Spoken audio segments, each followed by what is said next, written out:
Have you ever had a situation in your life that just hit you so hard that you had a tough time accepting it? You see, when we internally fight against acceptance in our lives, accepting things, I have found it just really adds to the pain and suffering in our lives.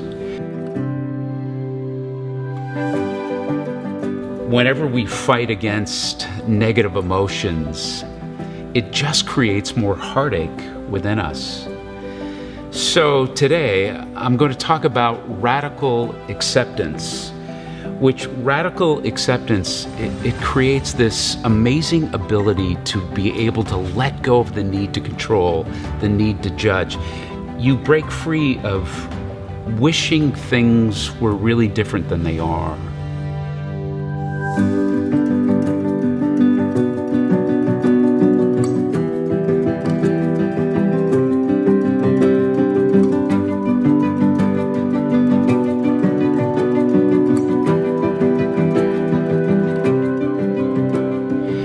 So I want to talk about three components of radical acceptance so we can actually respond healthily and spiritually to those tough circumstances that inevitably hit us all without necessarily having to react to them negatively. There is this powerful story in the Old Testament, and even though it happened a long, long time ago, it actually gives our contemporary spiritual lives, it actually encourages them to resilience and peace. So let me introduce you to somebody. This is a painting of Mohini and her cub, and it's from Life magazine back around the mid-century, 20th century. Now, psychologist Tara Brach, she tells the story of Mohini, which is this regal white tiger who lived many years in the Washington National Zoo. And for most of those years, Mohini's home was the old lion house, which was this typical 12 by 12 cage with iron bars and a cement floor. And Mohini spent all her days pacing relentlessly back and forth in her cramped corners. Now, eventually, some biologists and zoologists and other zoo staff, they said, let's create a new habitat for her. And it was going to cover acres, had acres to it. It had hills, it had a pond, it had a variety of vegetation. They tried to recreate the wild. And when the time came to release Mohini into her new, wonderful, expansive environment, something happened. It was just too late for Mohini. When she was released, this beautiful animal who was meant to be wild and free, Mohini sought a corner of this vast refuge, and she just paced back and forth until she etched a 12 by 12 square into the grass. And Mohini did that over and over, this beautiful, majestic tiger. And she did that for the remainder of her life until she died. And it's just so sad. The story makes me so sad because, one, I love animals, and it's such a beautiful animal. I also think this story is apropos to our own lives because one of the biggest tragedy of our lives is even though we have this vast life out there, there is greater and greater freedom that's possible for us. Yet some of us can pass years just kind of etching this unhealthy pattern in our lives, especially when it comes to acceptance of life, of ourselves. We can, like Mohini, we can just end up trapped in our own unworthiness and our lack of ability to accept ourselves. And some of us go for years, don't we, like Mohini, just etching the same patterns. And you know it to be true, right? The struggle is real, isn't it? And The struggle is usually silent in our lives. It's never violent. It's often repressed. It's often hidden. And here's the deal. A lot of us go much of our lives in denial about this struggle. To actually admit it, to say it is too vulnerable. And we come up with all kinds of coping mechanisms to either deny it or to, deal with it. And so this struggle is very real, and a lot of us have gone a long time avoiding it, but it leaks out, doesn't it? And it leaks out all the time, and not in recognizable forms. It comes out in the way of stress. It might come out in the way of feeling overwhelmed. It may come out in the way of comparing ourselves to other people, or maybe even feeling like we're lazy, we're not being productive. It comes out in shame, how we pressure ourselves to be more, to do more. It comes out in ways where we can wallow in regret. Some of us latch on to unhealthy relationships. We're not able to keep healthy boundaries. So this struggle, it leaks, and it's real, isn't it?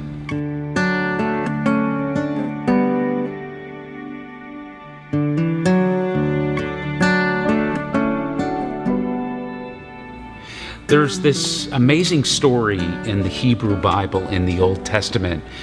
When King David, the king of Israel, he just makes a huge blunder in his personal life. The blunder is so huge, it's caused all kinds of circumstances, consequences in his personal life. So much so that he's now standing over his little baby, his baby boy who is now dying. So let me read this to you in 2 Samuel chapter 12. And this will kind of give some keys and these three components to radical acceptance. Let's read this. So David went without eating because of his sorrow, and he begged God to make the boy well. David would not sleep on his bed, but spent each night lying on the floor. His officials stood beside him and tried to talk to him about getting up, but he would not get up or go eat with them. After the child had been sick for 7 days, he died. But the officials were afraid to tell David. They said to each other, even when the boy was alive, David wouldn't listen to us. How can we tell him his son is dead? He might do something terrible. David noticed his officials whispering, and he knew the boy was dead. Did my son die? He asked. Yes, he did, they answered.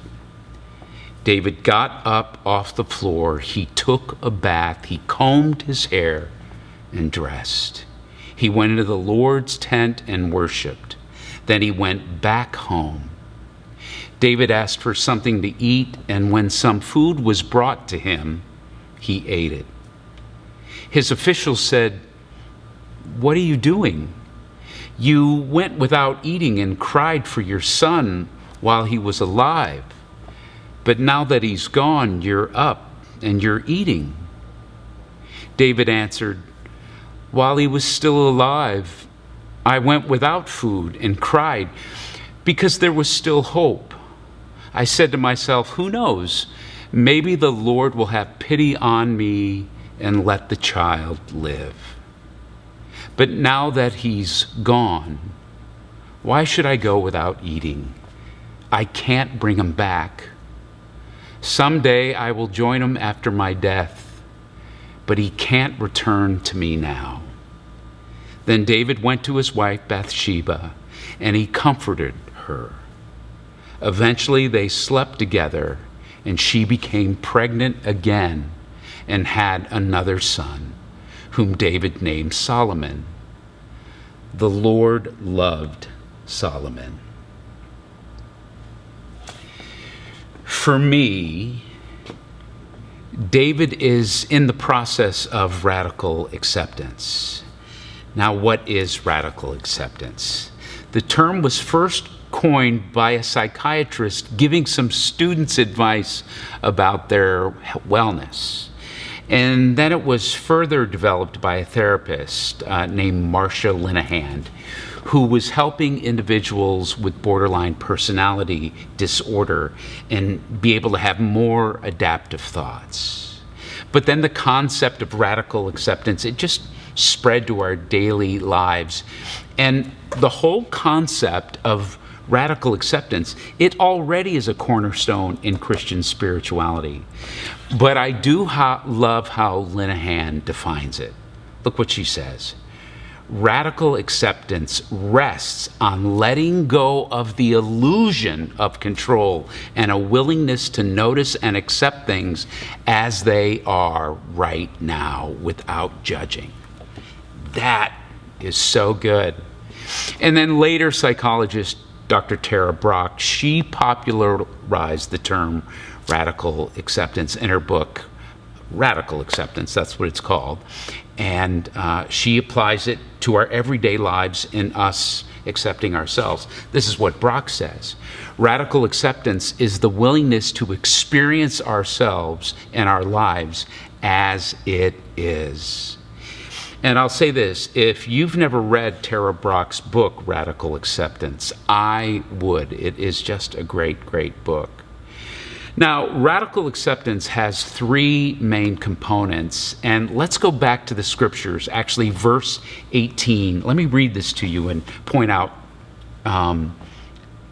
component 1.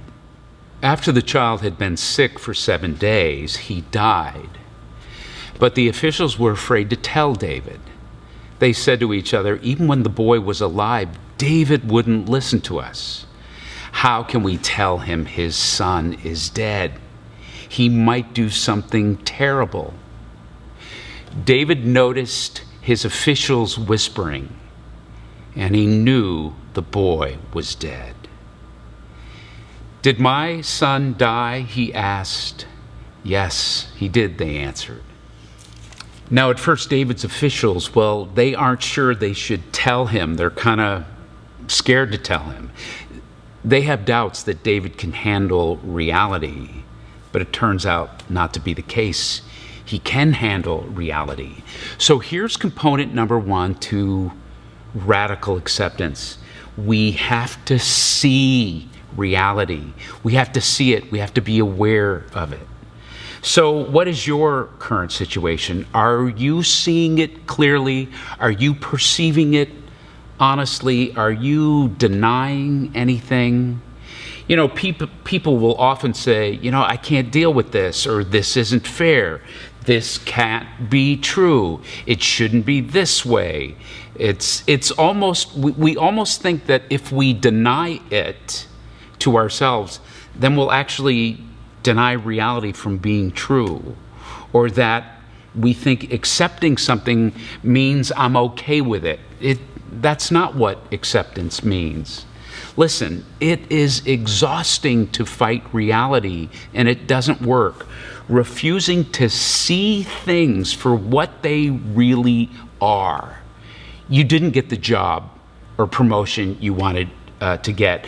Yes, that friend you loved, they did betray you. This unfortunate thing happened to you. When we can't see reality, it's just going to add to the pain of our life. Listen, of course, no one wants to experience pain. None of us wants to experience sadness or loss or disappointment. But those experiences, right, they're part of our lives. And when you and I attempt to avoid it, attempt to resist the emotions of it, this is not seeing it, you and I are going to end up building a bigger emotional weight. We'll create more misery by trying to, in a sense, look another way. And so life is full of experiences. Some of them you enjoy, others of them you dislike. Some are fortunate, some are misfortunate. But when we push them away, or we avoid the feelings of sadness and pain, as Brene Brown says, if you diminish those, you also diminish joy in your life. And you'll just create more angst and anxiety. And this is so destructive. And some of us end up picking destructive behaviors to get through this. We overwork too much, we drink too much, or we get lost with a social media addiction. And it's all to avoid the pain. And we think it's working in the short run, but obviously in the not so long run, it just makes things worse, right? Acceptance means that you turn away from your resisting, ruminating resistance, and you choose to actually see, you choose to be aware of it. It doesn't mean you approve of it. It doesn't mean you're okay with it, but you're just honest and you see reality. And don't use hyper-Christian spirituality and supernaturalism to not see things. What's amazing about David, he even initiates, he moves towards these guys who are afraid to tell him.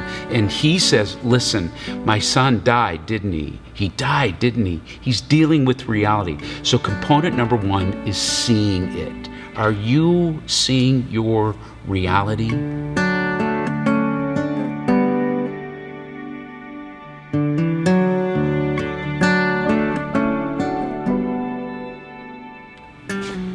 So here's component number two to experiencing radical acceptance. Let's go back to the scriptures, verse 21.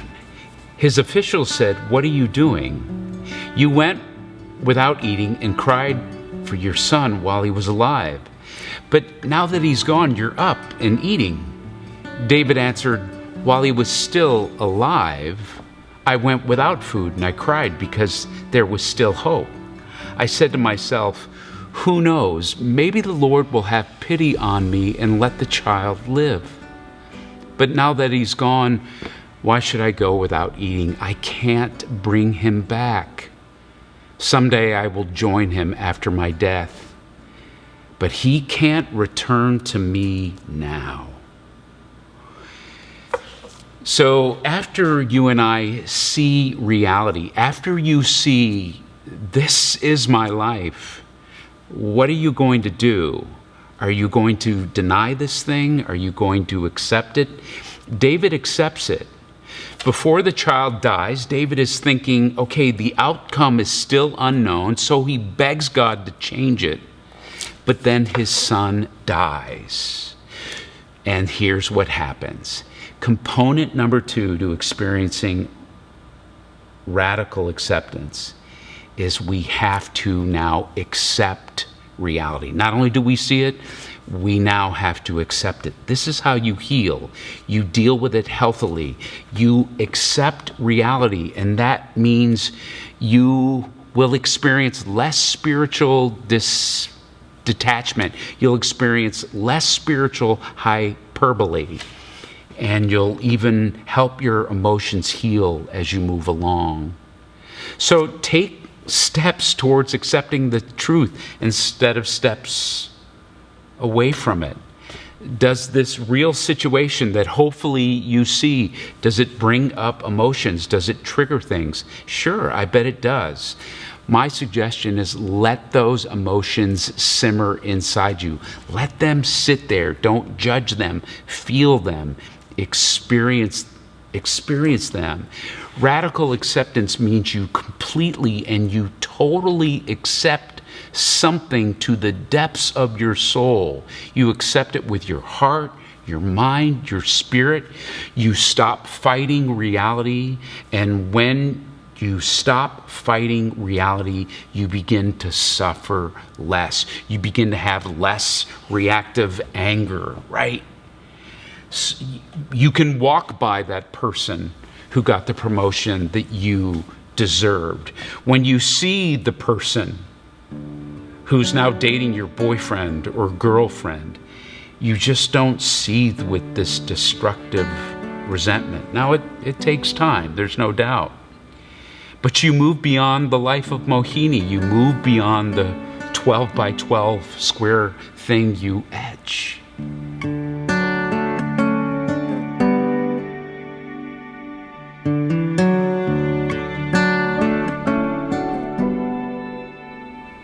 Okay, let's go back to the scriptures and let's look at the third component. Let's look at verse 24. Then David went to his wife Bathsheba, and he comforted her. Eventually they slept together, and she became pregnant again and had another son whom David named Solomon. The Lord loved Solomon. So here we see component number 3, and to experience radical acceptance, we now move forward. Now, the timeline of all of this, we don't really know, but the point here is made. First, there is feeling it. There's a time of comfort, which means there's tears, there's pain. This is part of seeing it. This is part of accepting it, to feel it. It's dealing with their reality. It's accepting it, which allows them to heal. And now that they're healing, they're now free to move forward. And it's true for you and me. Now that we see our situations clearly and have taken that comfort and healing to actually feel it, to cry about it, to grieve it, to mourn it, to accept it. This is what heals our lives in a way that allows us to move forward. So we see, to experience radical acceptance, we see reality. We don't avoid it. We then accept reality. It doesn't mean you agree with it or have to even like it, but you deal with the truth of it. And when you go through that process, you begin to heal in a way that then you can move forward.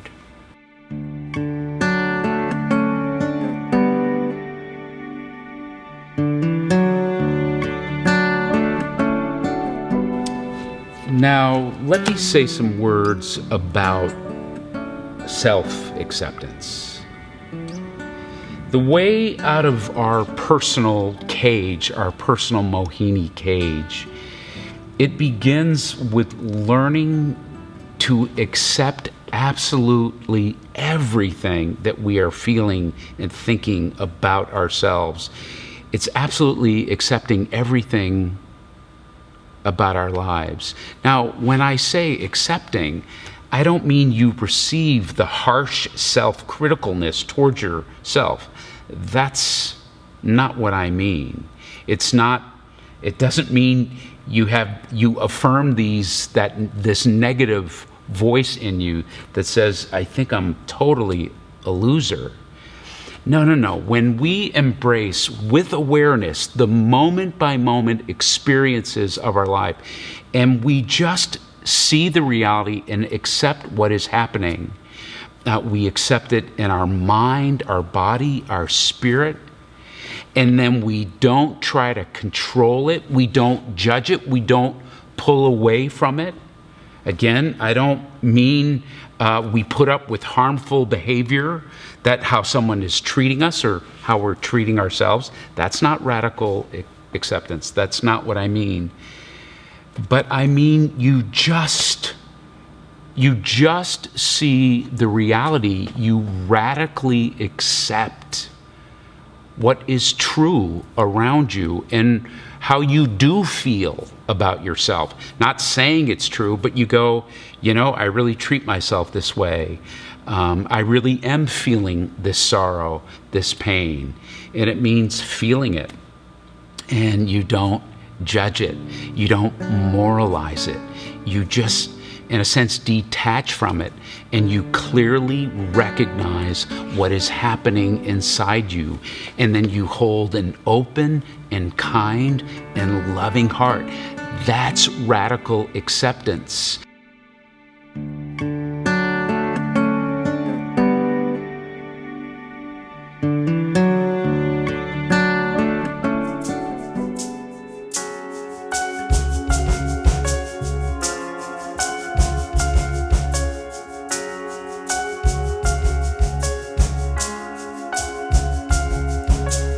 Take me back to simple things where I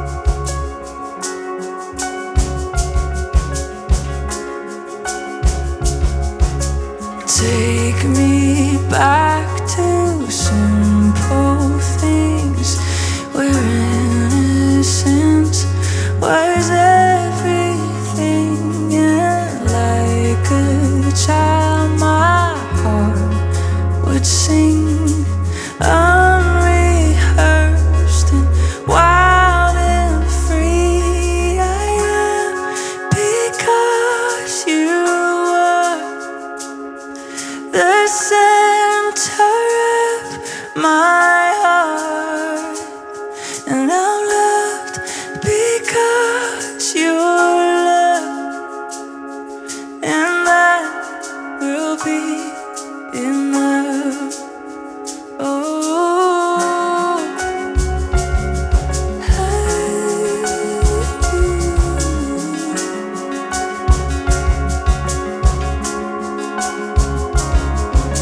Take me back to simple things behind closed doors, just you and me, with nothing grand that I could bring.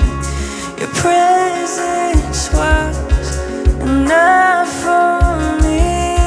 I am because you were the center of my heart, and I'm loved because you're loved, and that will be enough.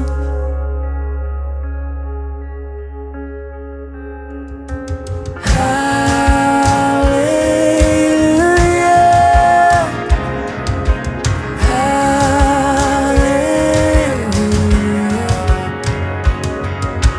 hallelujah,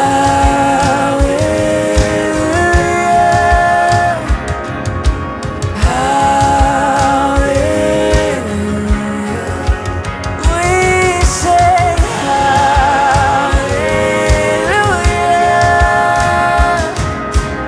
hallelujah. Oh, hallelujah, hallelujah.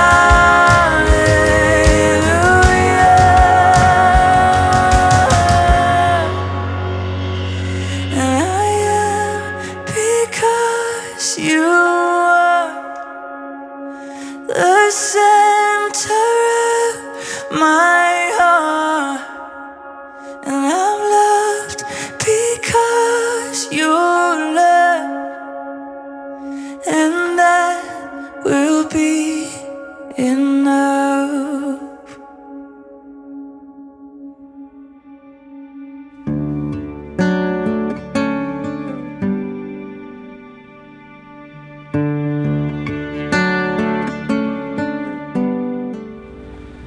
Okay, before we go,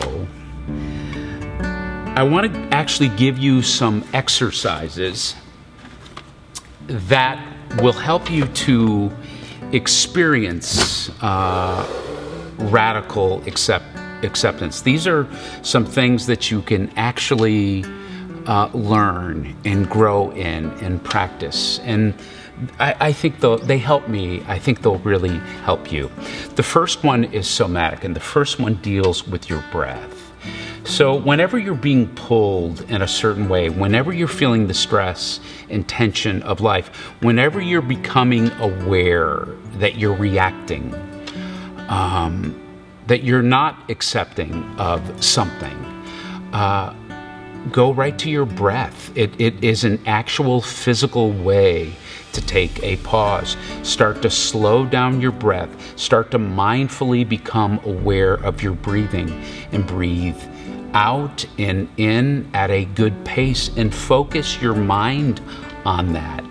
And by the way, this is not gobbledygook or some mystical weirdness. This is just good attachment to your body and good control. It's good maturity. And it just, when you begin to do this physically, you will feel your body calm. You will feel your mind still. You'll be able to stay centered and able to see reality for what it is. So you can then evaluate it and accept it better. So breathing is the first exercise. Here's the second exercise. Some of you already know how to do mindfulness or centering prayer, but the more you can learn about mindfulness and centering prayer, or I'll just say this, just good old-fashioned time out for reflection. And if you can do that, and when you do mindfulness and centering prayer and reflection, you focus on your thoughts, certainly accepting them, but also separating yourself from your thoughts. What do I mean by that? We need to be aware and accept our thoughts. I am thinking negative. I am thinking resentment towards this person. I am worried about this. So this is part of seeing reality and accepting it. But the separation is this. Oh, am I adding more to this story? Am I creating a story that I don't really know is true? Am I demonizing something or someone by fueling it with my negative thoughts? Am I catastrophizing? So when you can do some mindfulness and reflection on these things, you can even go, okay, those are my thoughts. I am feeling that. I am demonizing this person. I am seething with this. So it's important to acknowledge that reality. But then you can take a step back and go, you know what? I'm just being paranoid. You know what? I'm just fueling this with a speculative story, and I really don't even know how it's going to turn out. And this just helps you to see reality. It helps you then to accept what is and isn't. Maybe the outcome, you don't know the outcome yet. So you're able to then stay and accept that you're in a waiting mode. So the second one is reflect and examine your thoughts. The third one is practice examining your expectations. So are your expectations of yourself, of a situation, of others, are they real, or are they pumped up by something that you are fueling? Because sometimes our expectations are setting us up to fail at our own acceptance of something or someone, of ourselves. We've pumped up something so much that now it's really hard to back off that expectation, and now we're having a tough time accepting something or someone or ourselves. So it's just good practice. This is what keeps us centered spiritually and in reality. This is what keeps us away from even hyperbolic spirituality, is just being very attentive to reality and being attentive to our expectations. Here is the fourth one. Acknowledge your emotions. We talked about that. Accept them, but I'm actually going to ask you to try something. Actually speak them, say them out loud. So when you think them, actually let yourself hear them. You don't have to announce it to the world. Just announce it to yourself. Say out loud, I do this. Oh, I'm really anxious about this. I'm feeling kind of overwhelmed by this. I am really angry at this or this person. I've spent a great deal of my life, especially from my weird, rigid Christianity, that having negative thoughts, negative feelings, that meant I was unspiritual. So let alone think them, I would never speak them. But now I'm at the place where I'm able to say them to myself, and there are several safe people in my world that I can say what I'm thinking and feeling to those people, and they hear me without judgment. And when I'm able to hear myself say them, which is partly acknowledging reality, Remember what I said? You see reality, then you accept reality. And when you do those two things, now you can move forward. So when you say these things, when you hear yourself say these things, this is part of seeing, accepting, and you go, oh yeah, I'm still struggling with resentment towards this person. Yeah, I'm still holding on to this, or I still got to do some repair work here, or I got to do some deep work myself. When you can say these things, it just helps you then move forward. And then here's the fifth one. Use your feelings as signposts. So acknowledge and accept your feelings. Okay, I'm angry, I'm resentful, I'm worried, I'm fearful, I'm paranoid, whatever it is. All feelings are good. There's no negative feelings. It's not like joy and gladness are good feelings and anger and sadness are bad feelings. No, all feelings are human and they're good. So acknowledge your feelings without judgment. Use them as signposts. My feelings are telling me this, but this. Always weigh your feelings against what is actually happening to what might be happening. So are your feelings a response to what reality is? This is where it's good to a signpost. Or are you now catastrophizing your feelings, going overboard on your feelings, and you're starting to feel things about something that hasn't even actually happened yet? Talk about reality. It's not real. And yet you're really feeling something based on something that isn't real. And so the more you can use your feelings as a signpost, absolutely, what are they telling me? But you're also evaluating them, reality or unreal. It just helps you to be able to see reality better, so then you can accept or wait in reality better. So these are some things that you can actually start practicing each day, little by little, each week, that will help you with radical acceptance. Sit there while I tell you just how beautiful you look tonight. As if you haven't heard me say about 100 times. You shake your head and look away. I promise that I've tried my hardest to let go of this, but every time I think about a world without you in it, my life becomes a darker shade of gray. Hey, hey, and all I wanna do is make you smile when darkness still ensues.